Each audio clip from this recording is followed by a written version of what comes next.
సువార్తికుడు తర్వాత ఉపదేశకుడు వ్యత్యాసం ఏంటి? సువార్తికుడికి ఉపదేశకుడు, సువార్తికులకు ಮತ್ತು ఉపదేశకులకు ಇರುವಂತ ವ್ಯತ್ಯಾಸಗಳೇನು? ఇప్పుడు సువార్తికుడు అన్నప్పటికీ ಈಗ ಸುವಾರ್ತಿಕನು ಅಂತಂದ್ರೆ క్రీస్తుకు వెలుపల ఉన్న వారికి ఉపదేశించు, ಕ್ರಿಸ್ತನಿಂದ ಹೊರಗಿರ್ತಕ್ಕಂಥವರಿಗೆ ಉಪದೇಶ ಮಾಡೋದು. ఉపదేశకుడు అంటే ಉಪದೇಶಕನು ಅಂತಂದ್ರೆ ఆల్రెడీ క్రీస్తులో ఉన్న వారికి చెప్పు, ಆಲ್ರೆಡಿ ಕ್ರಿಸ್ತನಲ್ಲಿರುವವರಿಗೆ ಉಪದೇಶ ಮಾಡೋದು. Preaching and teaching. ಪ್ರೀಚಿಂಗ್ ಮತ್ತು ಟೀಚಿಂಗ್. ఇప్పుడు సువార్తికుడు మీరు సర్వలోకమునికి వెళ్ళి సర్వ సృష్టికి సువార్తను పెట్టారు. ನೀವು ಸರ್ವಲೋಕಕ್ಕೆ ಹೋಗಿ ಸರ್ವ ಸೃಷ್ಟಿಗೂ ಸುವಾರ್ತೆನೇ ನೀವು ಸಾರ್ರಿ. ఎందుకు? ಯಾಕೆ? సమస్త జనుల్ని శిష్యులుగా చేయడం, ಎಲ್ಲಾ ದೇಶಗಳ ಜನರನ್ನ ಶಿಷ್ಯರನ್ನಾಗಿ ಮಾಡೋದಕ್ಕೋಸ್ಕರ. సువార్త ప్రకటన యొక్క ఉద్దేశం ఏంటంటే ಸುವಾರ್ತೆಯನ್ನು ಪ್ರಕಟಿಸುವಂತದರ ಮುಖ್ಯ ಉದ್ದೇಶ ಏನು ಅಂತಂದ್ರೆ సమస్త జనుల్ని క్రీస్తు ప్రభు శిష్యులుగా చేయడం, ಸಮಸ್ತ ಜನರನ್ನ ಪ್ರಭುವಾದ ಯೇಸು ಕ್ರಿಸ್ತನಿಗೆ ಶಿಷ್ಯರನ್ನಾಗಿ ಮಾಡಿಸುವುದು. మత్తయి సువార్త 28వ అధ్యాయంలో ಮತ್ತಾಯ ಸುವಾರ್ತೆ 28ನೇ ಅಧ್ಯಾಯದಲ್ಲಿ 18వ వచనం మనకి రాయబడింది. 18ನೇ ವಚನದಿಂದ ನಮಗೆ ಈ ರೀತಿಯಾಗಿ ಬರೆಯಲ್ಪಡ್ತಾ ಇದೆ. అయితే యేసు వారి యొద్దకు వచ్చి ಆಗ ಯೇಸು ಹತ್ತಿರಕ್ಕೆ ಬಂದು పరలోకమందును భూమి మీదను నాకు సర్వాధికారం ఇవ్వబడి ఉన్నది, ಪರಲೋಕದಲ್ಲಿ ಭೂಲೋಕದಲ್ಲಿ ಎಲ್ಲಾ ಅಧಿಕಾರವೂ ನನಗೆ ಕೊಡಲ್ಪಟ್ಟಿದೆ. కాబట్టి మీరు వెళ్ళి సమస్త జనులను శిష్యులుగా చేయుడి. ಆದ್ದರಿಂದ ನೀವು ಹೊರಟು ಹೋಗಿ ಎಲ್ಲಾ ದೇಶಗಳ ಜನರನ್ನು ಶಿಷ್ಯರನ್ನಾಗಿ ಮಾಡಿರಿ. మార్కు సువార్త 16వ అధ్యాయం ಮಾರ್ಕ್ ಸುವಾರ್ತೆ 16ನೇ ಅಧ್ಯಾಯದಲ್ಲಿ 15వ వచనంలో మనకి ఇలా రాయబడింది. 15ನೇ వచನದಲ್ಲಿ ನಮಗೆ ಈ ರೀತಿಯಾಗಿ ಬರೆಯಲ್ಪಟ್ಟಿದೆ. మీరు సర్వలోకమునికి వెళ్ళి సర్వ సృష్టికి సువార్తను ప్రకటించుడి. ನೀವು ಲೋಕದ ಎಲ್ಲಾ ಕಡೆಗೆ ಹೋಗಿ ಜಗತ್ತಿಗೆಲ್ಲ ಸುವಾರ್ತೆಯನ್ನು ಸಾರಿರಿ. సర్వ సృష్టికి సువార్తను ప్రకటించుట, ಜಗತ್ತಿಗೆಲ್ಲ ಸುವಾರ್ತೆಯನ್ನ ಸಾರುವಂತದ್ದು. ఎందుకు? ಯಾಕೆ? సమస్త జనుల్ని శిష్యులుగా చేయడం, ಎಲ್ಲಾ ಜನಗಳನ್ನ ಕರ್ತನಿಗೆ ಶಿಷ್ಯರನ್ನಾಗಿ ಮಾಡೋದಕ್ಕೋಸ್ಕರ. ఇది సువార్తికి పని. ಇದು ಸುವಾರ್ತಿಗಿನ ಕೆಲಸ. సమస్త జనులను క్రీస్తు ప్రభుకు శిష్యులుగా చేయడం కొరకు సర్వలోకానికి వెళ్ళాలి. ಸಮಸ್ತ ದೇಶಗಳ ಜನರನ್ನ ಪ್ರಭುವಾದ ಯೇಸು ಕ್ರಿಸ್ತನಿಗೆ ಶಿಷ್ಯರನ್ನಾಗಿಸುವುದಕ್ಕೆ ಲೋಕದೊಳಗೆ ಹೋಗುವಂತದ್ದು ಸುವಾರ್ತಿಗಿನ ಕೆಲಸ. అపోస్తలుల కార్యాలు 8వ అధ్యాయం మనం చూస్తే ಅಪೊಸ್ತಲರ ಕೃತ್ಯಗಳ ಪುಸ್ತಕ 8ನೇ ಅಧ್ಯಾಯವನ್ನು ನಾವು ನೋಡಿದ್ರೆ 4వ వచనం మనకి ఇలా రాయబడింది. 4ನೇ ವಚನ ನಮಗೆ ಈ ರೀತಿಯಾಗಿ ಬರೆಯಲ್ಪಟ್ಟಿದೆ. కాబట్టి చెదిరిపోయిన వారు ಆ ಚದರಿ ಹೋದವರು స్వార్థ వాక్యము ప్రకటించుచు సంచారం చేసి, ಅಲ್ಲಲ್ಲಿ ಹೋಗಿ ಸುವಾರ್ಥ ವಾಕ್ಯವನ್ನು ಸಾರುತ್ತಿದ್ದರು. స్వార్థ వాక్యము ప్రకటించుచు సంచారం చేసి, ಸುವಾರ್ಥ ವಾಕ್ಯವನ್ನು ಪ್ರಕಟಿಸುತ್ತಾ ಅವರು ಅಲ್ಲಲ್ಲಿ ಹೋಗ್ತಾ ಇದ್ರು. కాబట్టి ఇప్పుడు యెరూషలేము నుంచి ప్రారంభమయ్యారు. ಈಗ ಯೆರೂಸಲೇಮಿನಿಂದ ಅವರು ಪ್ರಾರಂಭಗೊಂಡಿದ್ದಾರೆ. ఆయా ప్రాంతాలకు చెదిరిపోయి స్వార్థ ప్రకటిస్తా ఉన్నారు. ಆಯಾ ಪ್ರಾಂತಗಳಿಗೆ ಚದರಿ ಹೋಗಿ ಅಲ್ಲಿ ಸುವಾರ್ತೆಯನ್ನು ಪ್ರಕಟಿಸ್ತಾ ಇದ್ದಾರೆ. దేనికి? ಯಾಕೆ? ప్రభుకు శిష్యులుగా చేయడం, ಕರ್ತನಿಗೆ ಶಿಷ್ಯರನ್ನಾಗಿಸುವುದಕ್ಕೋಸ್ಕರ. అది స్వార్థకి పని. ಅದು ಸುವಾರ್ತಿಗಿನ ಕೆಲಸ. మరి ఉపదేశకుడు ఏం చేస్తాడు? ಹಾಗಾದ್ರೆ ಉಪದೇಶಕನು ಏನ್ ಮಾಡ್ತಾನೆ? శిష్యులైనటువంటి వారు ಶಿಷ್ಯರಾಗಿರ್ತಕ್ಕಂಥವ್ರಿಗೆ వారు బాప్తిసం పొందినప్పుడు ಅವರು ದೀಕ್ಷಾಸ್ನಾನ ಹೊಂದಿದ ಮೇಲೆ అలాంటి వారిని ఆత్మీయతను పెంచుతారు ఉపదేశం. ಅಂತವರನ್ನ ಆತ್ಮೀಯ ವಿಷಯದಲ್ಲಿ ಬೆಳೆಸುವಂತದ್ದು ಕೆಲಸ. ఆయా ప్రాంతాల్లో స్థానిక సంఘాలు ఏర్పడ్డాయి. ಆಯಾ ಸ್ಥಾನಿಕ ಸಭೆಗಳಲ್ಲಿ ಸ್ಥಾನಿಕ ಸಭೆ ಏರ್ಪಟ್ಟಿದೆ. ఏర్పడినప్పుడు అపోస్తలులు ఆయా ప్రాంతాలకు మనుషులు పంపించారు. ಆಯಾ ಸಭೆಗಳಿಗೆ ಆಯಾ ಸ್ಥಾನಿಕ ಸ್ಥಳಗಳಿಗೆ ಅಪೊಸ್ತಲರು ಕಳಿಸ್ಕೊಟ್ಟಿದ್ದಾರೆ. ಅವರು అపోస్తలుల కార్యాలు 9వ అధ్యాయం మనం చూసినప్పుడు ಅಪೊಸ್ತಲ ಕೃತ್ಯಗಳ ಪುಸ್ತಕ 9ನೇ ಅಧ್ಯಾಯ ನೋಡಿದ್ರೆ క్షమించండి 11వ అధ్యాయంలో ಕ್ಷಮಿಸಿ 11ನೇ ಅಧ್ಯಾಯ 19వ వచనంలో మనకి ఇలా రాయబడింది. 19ನೇ ವಚನದಿಂದ ನಮಗೆ ಈ ರೀತಿಯಾಗಿ ಬರೆಯಲ್ಪಟ್ಟಿದೆ. స్థాపన విషయంలో కలిగిన శ్రమను బట్టి చెదిరిపోయిన వారు, ಸ್ಟೆಫನನ ವಿಷಯದಲ್ಲಿ ಉಂಟಾದ ಹಿಂಸೆಯಿಂದ ಚದರಿ ಹೋದವರು, యూదులకు తప్ప మరి ఎవరికి వాక్యం బోధింపక ఫినీకే ప్రాంతీయ దేశంలో వరకు సంచరించిరి. ಯಹೂದ್ಯರಿಗೆ ಹೊರತು ಮತ್ತಾರಿಗೂ ದೇವರ ವಾಕ್ಯವನ್ನು ಹೇಳಿದೆ ಫೋಯಿನಿಕೆ, ಕುಪ್ರ, ಅಂತಿಯೋಕ್ಯ ಪ್ರಾಂತ್ಯಗಳವರೆಗೂ ಸಂಚರಿಸಿದರು. ప్రియులు కొందరు, కురేనీయులు కొందరు వారిని మీరు అంత్యోక్యకు వచ్చి బీచ్ దేశం వారితో మాట్లాడుచు ప్రభువైన యేసును గురించిన స్వార్థ ప్రకటించిరి. ಅವರಲ್ಲಿ ಕುಪ್ರ ದ್ವೀಪದವರು ಕೆಲವರು, ಕೊರಿಯನ್ಯದವರು ಕೆಲವರು ಅಂತಿಯೋಕ್ಯಕ್ಕೆ ಬಂದು ಗ್ರೀಕರ ಸಂಗಡನ್ನು ಮಾತಾಡಿ ಕರ್ತನಾದ ಯೇಸುವಿನ ವಿಷಯವಾದ ಸುವಾರ್ತೆಯನ್ನು ತಿಳಿಸಿದರು. ఇప్పుడు మీరు అంత్యోక్యకు వెళ్ళి స్వార్థ ప్రకటించారు. అక్కడ సంఘం ఏర్పడింది. ಇಲ್ಲಿ ಇವರು ಅಂತ್ಯೋಕ್ಯಕ್ಕೆ ಬಂದು ಗ್ರೀಕರ ಸಂಗಡ ಮಾತಾಡಿ ಕರ್ತನಾದ ಯೇಸುವಿನ ವಿಷಯವಾದ ಸುವಾರ್ತೆಯನ್ನು ಸಾರ್ತಾ ಇದ್ದಾರೆ. ಅಲ್ಲಿ ಸಭೆ ಏರ್ಪಟ್ಟಿದೆ. 21వ వచనంలో 21ನೇ ವಚನದಲ್ಲಿ ప్రభు హస్తం వారికి తోడైనందున నమ్మిన వారు అనేకులు ప్రభు తట్టు తిరిగిరి. ಕರ್ತನ ಹಸ್ತವು ಅವರಿಗೆ ಸಹಾಯವಾದದ್ದರಿಂದ ಬಹುಜನರು ನಂಬಿ ಕರ್ತನ ಕಡೆಗೆ ತಿರುಗಿಕೊಂಡರು. స్వార్థను ప్రకటింపగా అనేకులు ప్రభు పక్షం తిరిగారు. ಸುವಾರ್ತೆಯನ್ನು ಪ್ರಕಟಿಸುವಾಗ ಅನೇಕರು ಕರ್ತನ ಕಡೆಗೆ ತಿರುಗಿಕೊಂಡಿದ್ದಾರೆ. ఇదిగో పలానా అంత్యోకయ ప్రాంతం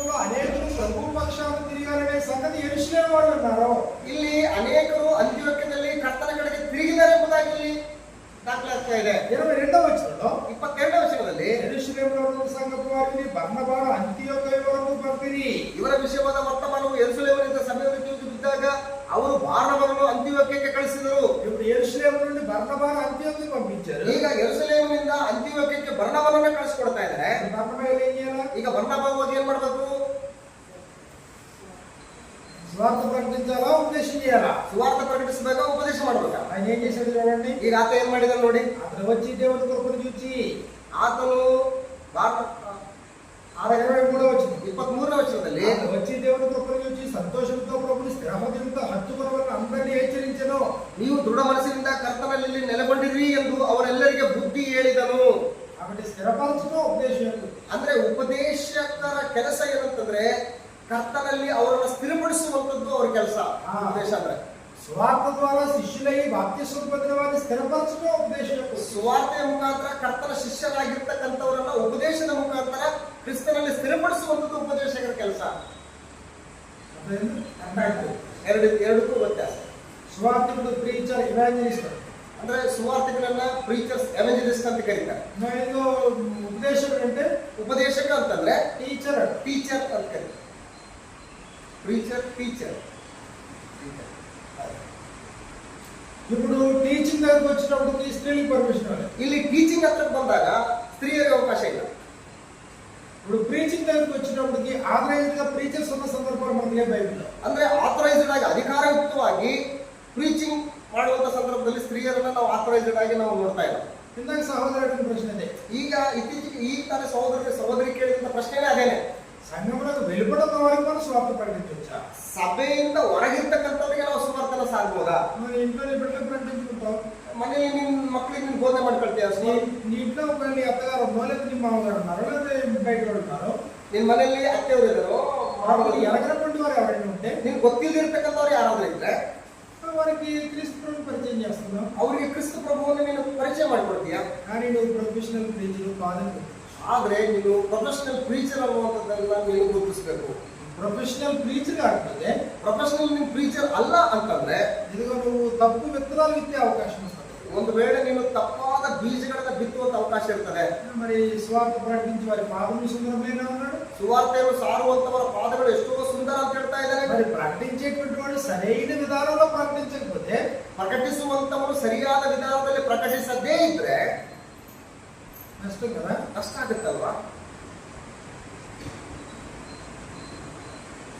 కాబట్టి దాని వరకు కేటాయించబడిన వాళ్ళు ఉంటారు. ಅದಕ್ಕೋಸ್ಕರ ಪ್ರತ್ಯೇಕಿಸಲ್ಪಟ್ಟಿರ್ತಕ್ಕಂಥವ್ರಿಗೆ ಇರ್ತಾರೆ. నువ్వు అది పని చేయనివ్వండి, ಅವರಿಗೆ ಆ ಕೆಲಸವನ್ನು ಮಾಡೋದಕ್ಕೆ ಬಿಟ್ಕೊಡಿ. ఎందుకంటే బోధన ఎవరికి అప్పగించమన్నాడు? ಆದ್ರಿಂದ ಬೋಧನೆಯನ್ನ ಯಾರಿಗೆ ವಹಿಸಿಕೊಡು ಅಂತ ಹೇಳ್ತಾ ಇದ್ದಾನೆ. మొత్తము సామర్థ్యం గలవారికి బోధన అప్పగించు. ನಂಬಿಗಸ್ತನು ಸಾಮರ್ಥ್ಯ ಉಳ್ಳವನು ಆಗಿರುವಂತವನಿಗೆ ಬೋಧನೆಯನ್ನು ಒಪ್ಪಿಸಿಕೊಡು ಅಂತ ಹೇಳ್ತಾ ಇದ್ದಾನೆ. తిమోతికి రాసినటువంటి పత్రిక మనం చూసినప్పుడు, ತಿಮೋತಿಗೆ ಬರೆದ ಪತ್ರಿಕೆಯನ್ನು ನಾವು ನೋಡಿದ್ರೆ 2వ పత్రిక 2వ అధ్యాయం 2వ వచనంలో మనకి ఇలా రాయబడింది. ತಿಮೋತಿಗೆ ಬರೆದ 2ನೇ ಪತ್ರಿಕೆ 2ನೇ ಅಧ್ಯಾಯ 2ನೇ ವಚನದಲ್ಲಿ ನಮಗೆ ಈ ರೀತಿಯಾಗಿ ಬರೆಯಲ್ಪಟ್ಟಿದೆ. అనేక సాక్షుల ఎదుట నా వలన సంగతులను ఇతరులకు బోధించుటకు, ನೀನು ನನ್ನಿಂದ ಅನೇಕ ಸಾಕ್ಷಿಗಳ ಮುಂದೆ ಹೇಳಿದ ಉಪದೇಶವನ್ನು ಇತರರಿಗೆ ಬೋಧಿಸ ಶಕ್ತರಾದ ನಂಬಿಗಸ್ತ ಮನುಷ್ಯರಿಗೆ ಒಪ್ಪಿಸಿಕೊಡು. సామర్థ్యమును నమ్మకమైన మనుషులకు అప్పగింపు. ಬೋಧಿಸ ಶಕ್ತರಾದ ನಂಬಿಗಸ್ತ ಮನುಷ್ಯರಿಗೆ ಒಪ್ಪಿಸಿಕೊಡು. నమ్మకమైన వాళ్ళకి బోధన. ಅಂದ್ರೆ ಬೋಧಿಸ ಶಕ್ತರಾದ ನಂಬಿಗಸ್ತ ಮನುಷ್ಯರಿಗೆ ಒಪ್ಪಿಸಿಕೊಡು ಅಂತ ಹೇಳ್ತಾರೆ. క్రీస్తు ప్రభు బోధన అపోస్తలులకు అప్పగించాడు. ಯೇಸು ಕ್ರಿಸ್ತನು ಬೋಧನೆಯನ್ನ ಅಪೊಸ್ತಲರಿಗೆ ಒಪ್ಪಿಸಿಕೊಟ್ಟಿದ್ದಾನೆ. ఎప్పుడు అప్పగించాడు? ಯಾವಾಗ ಒಪ್ಪಿಸಿಕೊಟ್ಟಿದ್ದಾನೆ?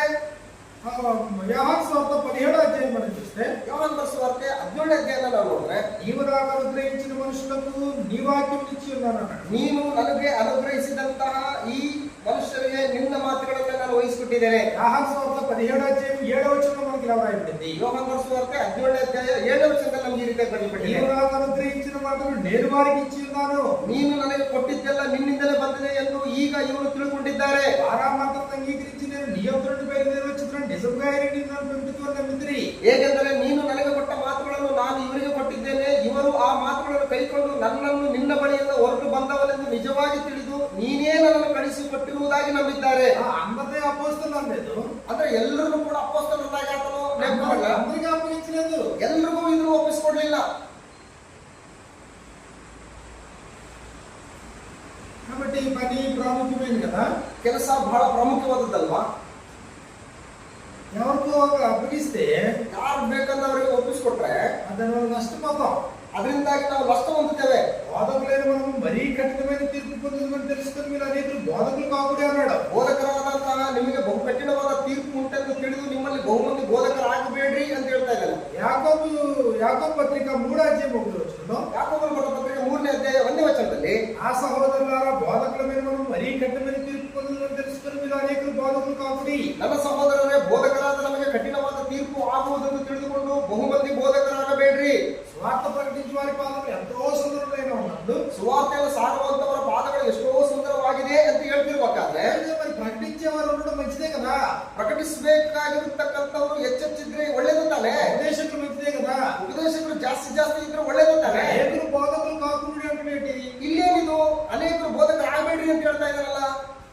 అబద్ధాలు బోధించారంటే ಸುಳ್ಳನ್ನೇ ಬೋಧಿಸುವ ಹಾಗಿದ್ದರೆ ఇవాళ అనేకులు నష్టపోతారు. ನಿನ್ನಿಂದ ಅನೇಕರು ನಷ್ಟ ಹೊಂದ್ತಾರೆ. కుటుంబాలు నష్టపోయి పాడైపోయే ప్రమాదం ఉంటుంది. ಕುಟುಂಬಗಳಿಗೆ ನಷ್ಟ ಹೊಂದಿ ಹಾಳಾಗುವಂತ ಅವಕಾಶಗಳಿರ್ತವೆ. తీతుకు రాసినటువంటి పత్రిక, ತೀತನಿಗೆ ಬರೆದ ಪತ್ರಿಕೆ 1:10-11 వచనాలు మనకి ఇలా రాయబడింది. 1ನೇ ಅಧ್ಯಾಯ 10-11 ವಚನದಿಂದ ಈ ರೀತಿ ಬರೆಯಲ್ಪಟ್ಟಿದೆ. అనేకులు విశేషంగా సున్నత సంబంధులు, అవిధేయులు, బదరబోతులు, మోసపుచ్చేవారై ఉన్నారు. వాళ్ళు పోలేడు. ಅನೇಕರು ಬರೀ ಮಾತಿನವರಾಗಿಯೂ ಮೋಸಗಾರರಾಗಿಯೂ ಇದ್ದು ಅಧಿಕಾರಕ್ಕೆ ಒಳಗಾಗದವರಾಗಿದ್ದಾರೆ. అట్టి వారు ఉపదేశింపకూడని వాటిని దుర్లాభం కొరకు ఉపదేశించు. ಅವರೊಳಗೆ ಹೆಚ್ಚು ಜನರು ಸುನ್ನತಿಯವರು, ಅವರು ನೀಚ ಲಾಭವನ್ನು ಹೊಂದುವುದಕ್ಕಾಗಿ ಮಾಡಬಾರದು ಉಪದೇಶವನ್ನು ಮಾಡಿ కుటుంబములనే పాడు చేయుచున్నారు. ಕುಟುಂಬಗಳನ್ನೇ ಹಾಳು ಮಾಡುತ್ತಾರಾದ್ದರಿಂದ కాబట్టి ఉపదేశించేవాడు సరైనవాడు కాకపోతే, ಉಪದೇಶ ಮಾಡತಕ್ಕಂಥವನು ಸರಿಯಾದವನು ಆಗಿಲ್ಲದಿದ್ದರೆ కుటుంబాలే పాడైపోయేటువంటి ప్రమాదం ఉంది. ಕುಟುಂಬಗಳೇ ಹಾಳಾಗುವಂತಹ ಒಂದು ಅಪಾಯವಿದೆ. పేతురు రాసిన 2వ పత్రిక 2వ అధ్యాయం 2వ వచనంలో, ಪೇತ್ರನು ಬರೆದ 2ನೇ ಪತ್ರಿಕೆ 2ನೇ ಅಧ್ಯಾಯ 2ನೇ ವಚನದಲ್ಲಿ, మరియు అనేకులు వారి పోకిరీ చేష్టలను అనుసరించి నడుతురు. ಅನೇಕರು వారి పోకిరీ చేష్టలను అనుసరించి నడుతురు. వీరిని బట్టి సత్య మార్గము దూషింపబడును. ಅನೇಕರು ಅವರ ನಿರ್ಲಜ್ಜ ಕೃತ್ಯಗಳನ್ನು ಅನೇಕರು ಅನುಸರಿಸುವರು, ಅವರ ನಿಮಿತ್ತ ಸತ್ಯ ಮಾರ್ಗಕ್ಕೆ ದೂಷಣೆ ಉಂಟಾಗುವುದು. అంటే అబద్ధ బోధకులు ఉన్నారు, ಸುಳ್ಳು ಬೋಧಕರುಗಳಿದ್ದಾರೆ. వీరు అబద్ధాలు ప్రకటించడం వలన ಇವರು ಸುಳ್ಳನ್ನು ಪ್ರಕಟಿಸುವುದರ ಮೂಲಕ తమ స్వనాశనానికి వారు చేసుకుంటా ఉన్నారు. ಅವರು ತಮ್ಮ ಸ್ವನಾಶನಕ್ಕೆ ತಮ್ಮನ್ನು ತಾವು ತೆಗೆದುಕೊಂಡು ಹೋಗ್ತಾ ಇದ್ದಾರೆ. ఇదిగో అనేకులు వారి పోకిరీ చేష్టలను అనుసరించి నడుస్తున్నారు. ಅನೇಕರು ಅವರ ನಿರ್ಲಜ್ಜ ಕೃತ್ಯಗಳನ್ನು ಅನೇಕರು ಅನುಸರಿಸ್ತಾ ಇದ್ದಾರೆ.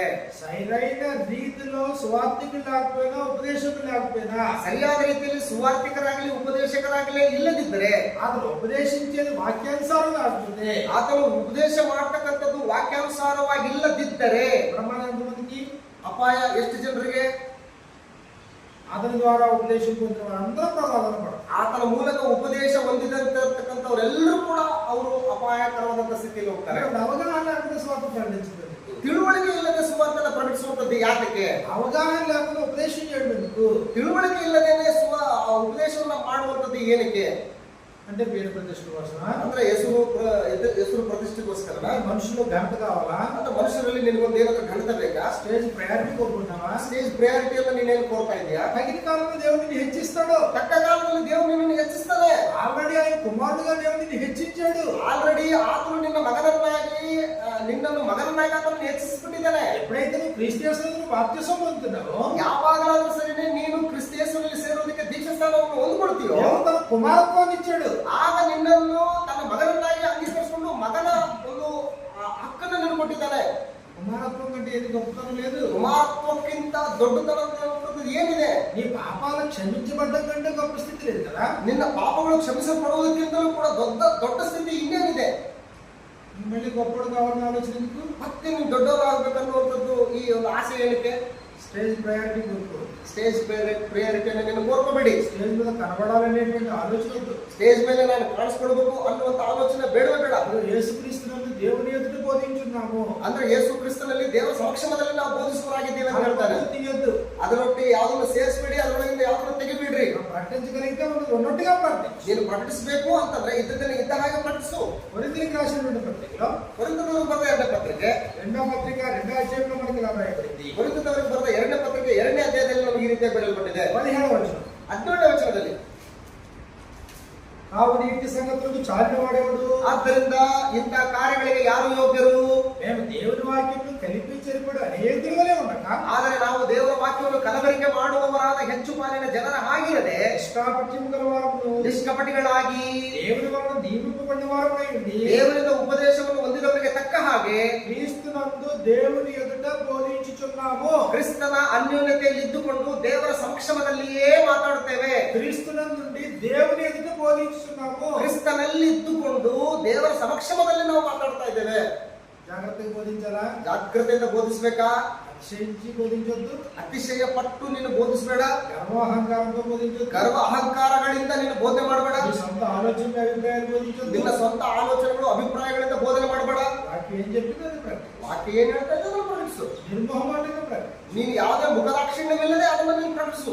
మనుషుల దగ్గర నుంచి ప్రయోజనం ఆశించి ప్రకటించు. ಮನುಷ್ಯರಿಂದ ಏನನ್ನೋ ನಾನು ಹೊಂದಬೇಕು ಅನ್ನುವಂತ ಒಂದು ಬಯಕೆಯಿಂದ ನೀವು ಬೋಧಿಸಬೇಡ. మనుషుల్ని సంతోషపెట్టడానికి ప్రకటించొద్దు. ಮನುಷ್ಯರನ್ನು ಸಂತೋಷ ಪಡಿಸುವುದಕ್ಕೋಸ್ಕರ ನೀನು ಬೋಧನೆ ಮಾಡಬೇಡ. క్రీస్తు యేసునందుండి దేవుని ఎదుట మేము బోధిస్తున్నాము. ಕ್ರಿಸ್ತನ ಅನ್ಯೋನ್ಯತೆಯಲ್ಲಿ ಇದ್ದುಕೊಂಡು ದೇವರ ಸಮಕ್ಷಮದಲ್ಲಿ ಇದ್ದುಕೊಂಡು ನಾವು ಬೋಧನೆ ಮಾಡ್ತೀವಿ ಅನ್ನುವಂತ ಆಲೋಚನೆಯಿಂದ ಬೋಧಿಸು. మేము కలపం చెరపం. ನಾವು ಅದನ್ನ ಸೇರಿಸುವುದಿಲ್ಲ, ಅದರೊಳಗಿಂದ ತೆಗೆದುಹಾಕೋದಿಲ್ಲ. తెస్సలోనికైకి రాసినటువంటి పత్రికలో ದೆಸಲೋನಿಕದವರಿಗೆ ಬರೆದ 2ನೇ ಪತ್ರಿಕೆಯಲ್ಲಿ అపోస్తలులు బోధించినటువంటి విధానం మనకి ఈ ప్రకారంగా కనబడుతుంది. ಅಪೊಸ್ತಲರು ಪ್ರಕಟಿಸಿದಂತಹ ವಿಧಾನ ನಮಗೆ ಈ ರೀತಿಯಾಗಿ ಕಂಡು ಬರ್ತದೆ. తెస్సలోనికైకి రాసిన మొదటి పత్రిక 2వ అధ్యాయంలో ದೆಸಲೋನಿಕದವರಿಗೆ ಬರೆದ 1ನೇ ಪತ್ರಿಕೆ 2ನೇ ಅಧ್ಯಾಯದಲ್ಲಿ 3వ వచనంలో మనకి ఇలా రాయబడింది. 3ನೇ ವಚನದಿಂದ ನಮಗೆ ಈ ರೀತಿಯಾಗಿ ಬರೆಯಲ್ಪಟ್ಟಿದೆ. న్యాయనగా మన బోధ కపటమైనది కాదు. ಯಾಕೆಂದರೆ ನಮ್ಮ ಬೋಧನೆಯು ಅಬದ್ಧವಲ್ಲ, అపవిత్రమైనది కాదు, మోసయుక్తమైనది కాదు, ಅಶುದ್ಧವಲ್ಲ, ಮೋಸವೂ ಅಲ್ಲ. కానీ ಆದರೆ స్వార్థను బాగా అప్పగించడానికి యోగ్యులమని దేవుని వల్ల ఎంచబడిన వారమై ದೇವರು ನಮ್ಮನ್ನು ಯೋಗ್ಯನೆನಿಸಿ ಸುವಾರ್ತೆಯನ್ನು ನಮ್ಮ ವಶಕ್ಕೆ ಒಪ್ಪಿಸಿದನಲ್ಲ. మనుషులను సంతోషపెట్టువారు కాక మన హృదయములను పరీక్షించి దేవుడే సంతోషపెట్టువారమే బోధించున్నాం.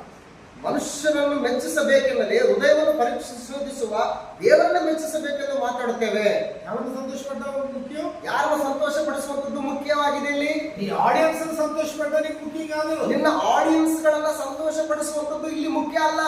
దేవుని యొక్క వాక్యాన్ని అనుగ్రహించినటువంటి దేవుని సంతోషపెట్టడానికి ముఖ్యం. ದೇವರ ವಾಕ್ಯವನ್ನ ನಿನಗೆ ಅನುಗ್ರಹಿಸಿದಂತಹ ದೇವರನ್ನ ಸಂತೋಷ ಪಡಿಸುವಂತದ್ದು ಇಲ್ಲಿ ಮುಖ್ಯ. ఉపదేశం విన్నటువంటి వారు అంగీకరిస్తారో తిరస్కరిస్తారో తర్వాత సంగతి. ಉಪದೇಶವನ್ನು ಕೇಳಿದಂತವರು ಅದನ್ನು ಅಂಗೀಕರಿಸ್ತಾರೋ ಅದನ್ನು ತಿರಸ್ಕರಿಸ್ತಾರೋ ಅದು ಎರಡನೇ ಮಾತದು. మనుషుల్ని ఇంప్రెస్ చేసే ప్రయత్నం చేయి. ಮನುಷ್ಯರನ್ನ ಇಂಪ್ರೆಸ್ ಮಾಡುವಂತ ಪ್ರಯತ್ನ ಬೇಡ. మనుషులకు అనుకూలంగా ఉపదేశించే విధానం వద్దు. ಮನುಷ್ಯರಿಗೆ ಅನುಕೂಲಕರವಾದಂತ ರೀತಿಯಲ್ಲಿ ಉಪದೇಶ ಮಾಡುವಂತದ್ದು ಬೇಡ. నీ తండ్రి సంతోషపడాలి. ನಿನ್ನ ತಂದೆ ಸಂತೋಷ ಪಡಬೇಕು. తండ్రి సంతోషపడేటట్లుగా ఉపదేశించు. ನಿನ್ನ ತಂದೆ ಸಂತೋಷ ಪಡುವಂತ ರೀತಿಯಲ್ಲಿ ಉಪದೇಶ ಮಾಡು. ఇది 5వ వచనం మనం చూసినప్పుడు 5ನೇ వచನವನ್ನು ನಾವು ನೋಡಿದ್ರೆ నేను ఎరిగి ఉన్నట్టు మేము ఇచ్చగొప్ప మాత్రమేనను ధనాపేక్షకు తప్పిపెట్టి వేషములైనను ఎన్నడూ వినియోగించలేదు. ನಿಮಗೆ ఎందుకు దేవుడే సాక్షి. ನಿಮಗೆ ತಿಳಿದಿರುವ ಪ್ರಕಾರ ನಾವು ಎಂದಿಗೂ ಮುಖಸ್ತುತಿಯನ್ನು ಮಾಡುವವರಾಗಿ ಕಾಣಬಂದಿಲ್ಲ ಮತ್ತು ದ್ರವ್ಯಾಶವನ್ನು ಮರೆ ಮಾಡುವುದಕ್ಕಾಗಿ ವೇಷವನ್ನು ಹಾಕಿಕೊಂಡವರಾಗಿಲ್ಲ. ಇದಕ್ಕೆ ದೇವರೇ ಸಾಕ್ಷಿ. కాబట్టి ఇది ఉపదేశం. ಇದು ಉಪದೇಶ ಅಂತಂದ್ರೆ అది స్వార్థ ప్రకటన. ಅದು ಸುವಾರ್ಥ ಪ್ರಕಟಣೆ ಅಂತಂದ್ರೆ చాలా సందర్భాల్లో ಅನೇಕ ಸಂದರ್ಭಗಳಲ್ಲಿ రెండు పనులు ఒక వ్యక్తి చేస్తారు. ಎರಡೂ ಕೆಲಸಗಳನ್ನ ಒಬ್ಬ ವ್ಯಕ್ತಿನೇ ಮಾಡ್ತಾರೆ. నేటి స్వార్థికులు ಇಂದಿನ ಸುವಾರ್ತಿಕರು ఉపదేశం పొందినటువంటి అన్యునికి స్వార్థ ప్రకటిస్తారు. ಉಪದೇಶವನ್ನ ಹೊಂದದೇ ಇರುವಂತಹ ಅನ್ಯರಿಗೂ ಕೂಡ ಸುವಾರ್ತೆಯನ್ನು ಪ್ರಕಟಿಸ್ತಾರೆ.